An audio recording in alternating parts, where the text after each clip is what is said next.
In the name of the Father, and of the Son, and of the Holy Spirit. After 11 years of priesthood, I've developed a twofold methodology to helping people deal with lust, which is a huge problem in our current day. But first, I want to define what lust addiction is and why lust addiction happens, okay? So, what is lust addiction? Lust addiction, for most people that they experience, is a phenomenon of desire or craving or almost compulsion to look at things on the internet, to engage in mental fantasy regarding sexuality and sexual images, and then to follow through with what we would call in the church self-abuse, or colloquially called masturbation, okay? How does this work or come about for most people? Well, most people are exposed to pornography or lust or masturbation at a relatively young age. And what happens is it works on a person not so much for just sexual desire. What it becomes for most men is a means of coping or dealing with the stresses, anxieties, and uncertainties of life. And so lust really isn't about sexuality. Lust is about, in my experience, emotional regulation. So people are relying on the dopamine hit and the feelings that happen because of the activity in order to take away negative feelings or thoughts that they're having in their mind. It's a means of escapism, and it's a fantasy, and that's really what it is, right?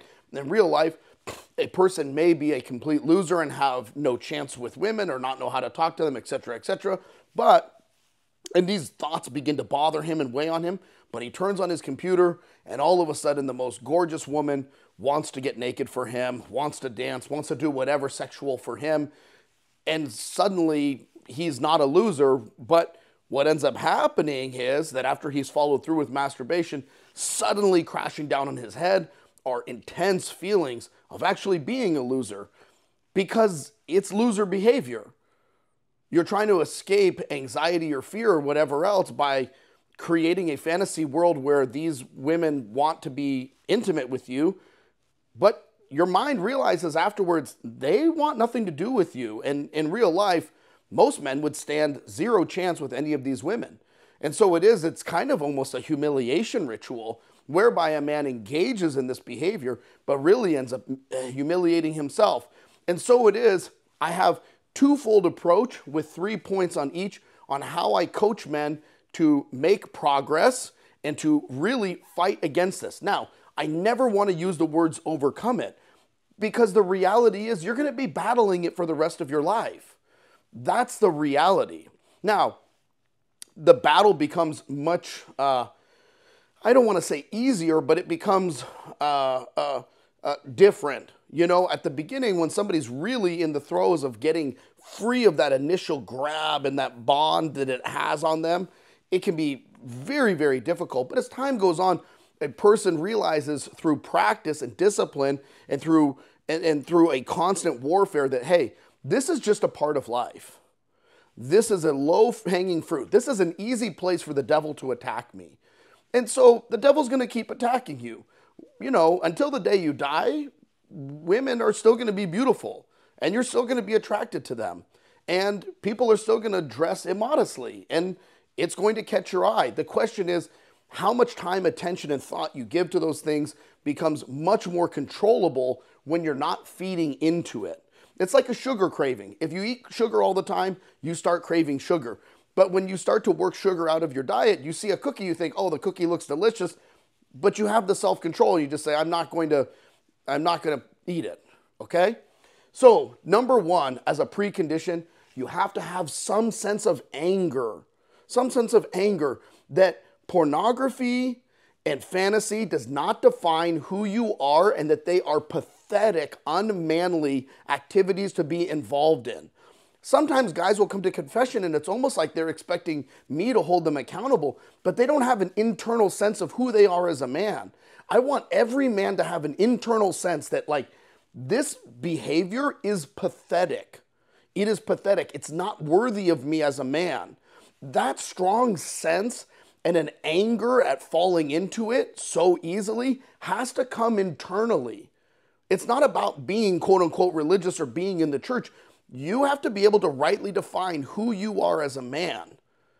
And Because of that, you have to be angry at the things that keep you childish and immature and running from responsibilities and looking to assuage your negative feelings by running to pornography, because there's a patheticness to it.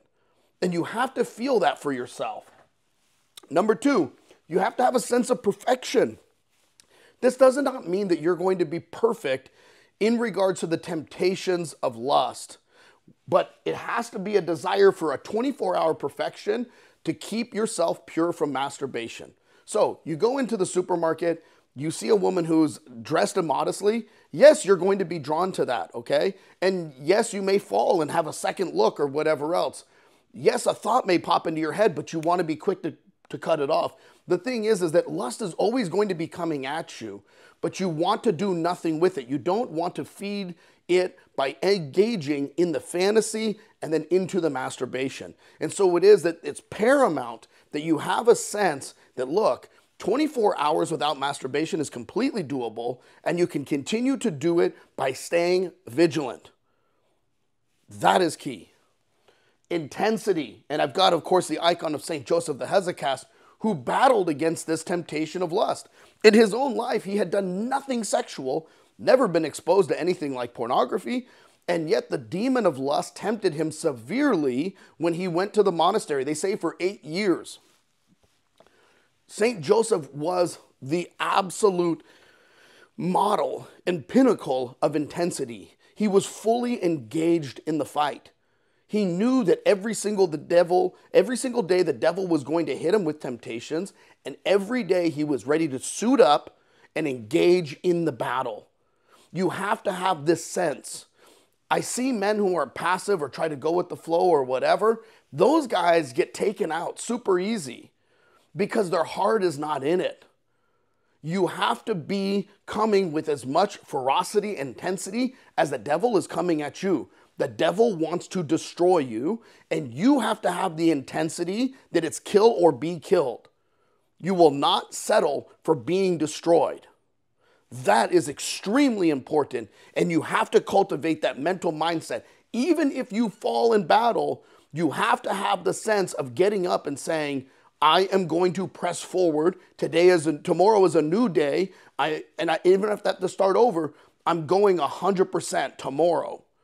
Every day has to be approached in this manner, okay? Now, as far as solutions, things that you can do, that you can implement activity-wise, this is the mindset, these are the actions. Number one, accountability. I remember a young man telling me that he overcame this addiction to pornography simply by the fact that his priest told him, every time that you are going to fall, give me a call. And he says, but if you do fall, call me, and you haven't called me, call me afterwards. This young man said, I was filled with such shame that I was randomly calling my priest every time that I fell. He said, I could not bear it. He said, I had to take it seriously and I had to get over it. And so it is, this accountability needs to be day by day, week by week. It can't be, and I talk to guys and they say, oh, I went to confession once every 3 months. You can't deal with an addiction seeing your spiritual father once every 3 months. That's not reality. I have guys who text message me every single day, tell me what day they're on, how many days they have sober from masturbation, where they're at, how their day is going, where their mindset is at. Are they stressed out? Are they coping? Are they able to overcome these things? Do they need to talk on the phone? And at the very least, I tell guys, especially young guys, come to confession once a week.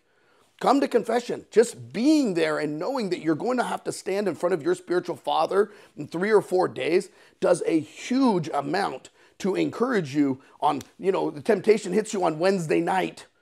And then in your mind, you go, hey, Saturday, I got to go see my spiritual father at church. And I'm going to have to tell him if I fell, and it's 3 days away, and I don't want to do that. That is number one, accountability. Number two, prayer. And anytime we talk about prayer, we really mean prayer and fasting, okay? Prayer and fasting are the spiritual disciplines that bring the grace of the Holy Spirit. Every day for a person struggling with these temptations needs to be started with prayer, and every day needs to be ended with prayer.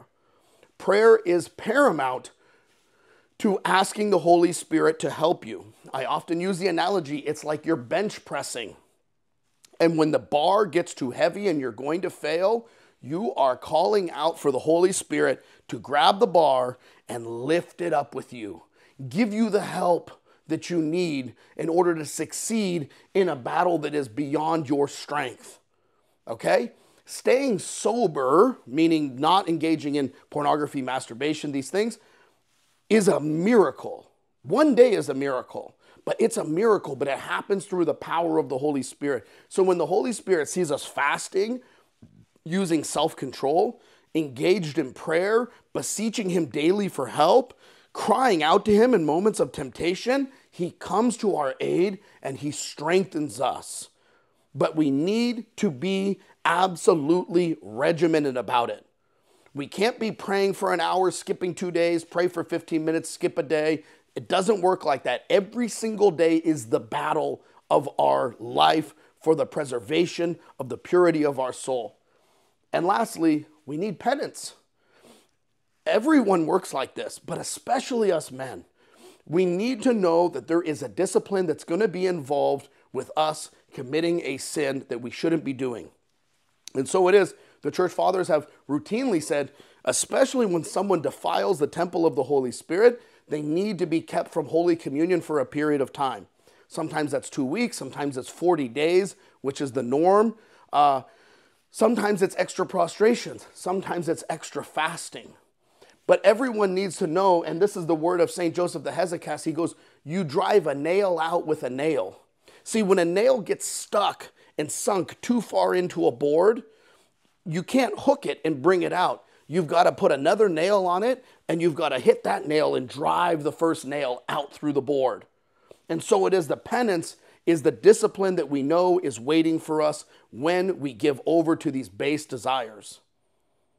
This, brothers and sisters, is the mindset and the actions and the activities that I lay out in order to combat lust. I pray to God that they help you and strengthen you. I pray that you're able to put them into practice and you're able to find freedom and relief and healing from this most disastrous addiction and evil of the devil.